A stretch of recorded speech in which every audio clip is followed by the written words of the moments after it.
চুরমার তৃণমূল, ইস্তফা আরও এক তৃণমূল সাংসদের। রাজ্যসভার সাংসদ পদে ইস্তফা প্রকাশ সিং বড়াইকের। কয়েক মাসের ভিতরে যদি এখানে এইমস আমাদের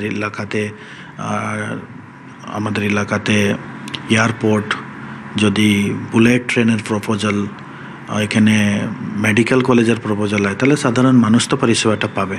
অবভিয়াসলি এসব ডেভেলপমেন্টকে আমরা ধন্যবাদ জ্ঞাপন করি এবং ওয়েলকাম জানাই।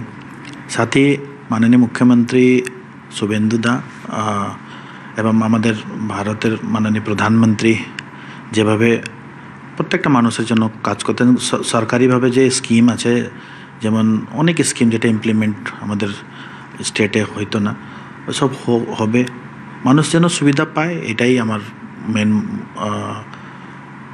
মুদ্রা থাকবে এবং মানুষকে পরিষেবা যেন দিতে পারে, এটাই মুদ্রা থাকবে। প্রকাশদা, আপনি উত্তরবঙ্গের এমন একটা জায়গার মানুষ যেখানকার মানুষরা বারবার করে অভিযোগ তুলেছে বঞ্চনার, উত্তরবঙ্গ বঞ্চিত।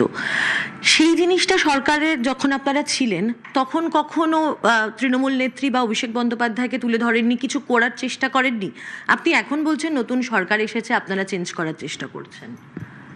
এটা তো এবার তো উত্তরবঙ্গ ম্যাক্সিমাম মিনিস্ট্রি দেওয়া হয়েছে। না, সেটা তো বিজেপি সরকারে, আগের সরকারের কথা বলছি। না, ঠিক আছে, আপনি তখন চেষ্টা করেছিলেন কিছু বলার, কিছু করানোর? না, অত বড় মাপের লিডার আমি না যে আমি কোনো একটা এভাবে সাজেশনটা দিব। অবভিয়াসলি আমাকেও সাংসদ উত্তরবঙ্গ থেকে করা ছিল।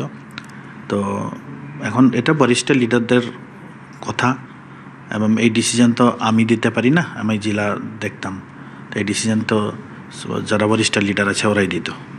কখনো আপনার কোনো কথা, আপনার মতামত শোনা হয়নি, আপনার পরামর্শ শোনা হয়নি? না, এইসব ম্যাটারে আমি কথা বলতে চাই না, এরকম আমার সাথে তো হয় নাই।